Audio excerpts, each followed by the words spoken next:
கணபதியை வணங்கி, சித்தர்களை வணங்கி, சித்த மருத்துவர்களை வணங்கி, முனிவர்களை வணங்கி, குருமார்களை வணங்கி, சித்த மருத்துவம் ஓர் அறிமுகம். சித்தர்கள் மருத்துவம் என்பது சித்தர்கள் பயன்படுத்திய மருத்துவத்தை பற்றியும் அவர்களின் ஆய்வுகளை பற்றியும் ஒரு விரிவான உரையை சமர்ப்பிக்க விரும்புகிறேன்.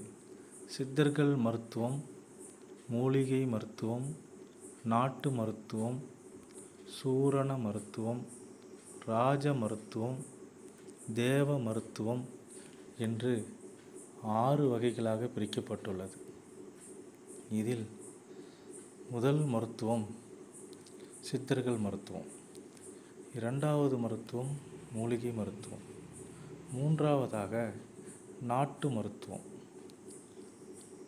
4வதாக சூரண மருத்துவம், 5வதாக ராஜ மருத்துவம், 6வதாக தேவ மருத்துவம் என்று 6 வகைகளாக பிரிக்கப்பட்டு பயன்படுத்தி வந்திருக்கிறார்கள்.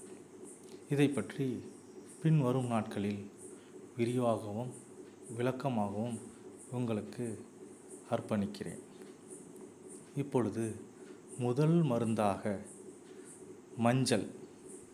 மஞ்சள் என்பது மங்களகரமான ஒரு பொருள்.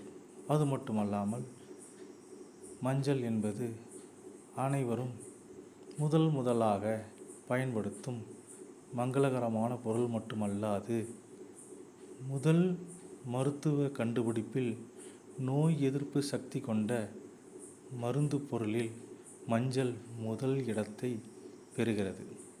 இந்த மஞ்சள் கிழங்கு அல்லது பொடியை வைத்து பல வைத்தியங்கள் செய்யலாம். அது பின்வரும் நாட்களில் நிறைய முறைகளை பகிர்ந்து கொள்கிறேன். இப்பொழுது 1-2 முறைகளை மட்டும் உங்களுக்கு அர்ப்பணிக்கிறேன். மஞ்சளை நெற்றியில் வைத்தாலே தன்னை சுற்றி உள்ள காற்றும் ஆரா என்று சொல்லக்கூடிய வட்டப்பாதையும் மற்றும் நோய் எதிர்ப்பு சக்தியும் பாசிட்டிவ் எனர்ஜி என்று சொல்லக்கூடிய பாசிட்டிவ் எனர்ஜி அதிகரிக்கும். அது மட்டுமல்லாது இந்த மஞ்சள் உடல் ஆரோக்கியத்துக்கு மிகவும் பயனுள்ளதாக கருதப்படுகிறது.